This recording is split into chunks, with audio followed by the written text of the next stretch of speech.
jste zřejmě nepochopil závažnost celé situace. To celé je hloupý omyl. Za omyl by prokuratura nepožadovala trest smrti. Mým úkolem je najít všechny možné polehčující okolnosti. To nedokážu, když o vás nebudu vědět všechno. Já bych se chtěl naučit léčit jako vy. Vím, že mám dar.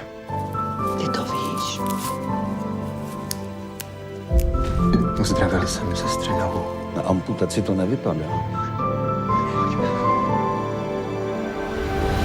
Nikdy nechtějí dělat zázraky, chlapče, to lidi neodpouští.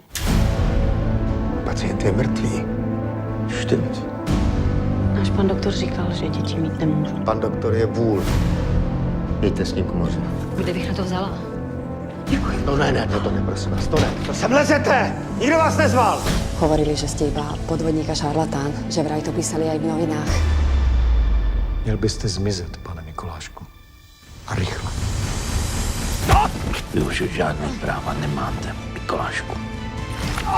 Věř a víra tvá tě zachrání. Takhle to říkáte svým zákazníkům? To řekl Ježíš. František Pal. Jak jste se seznámili?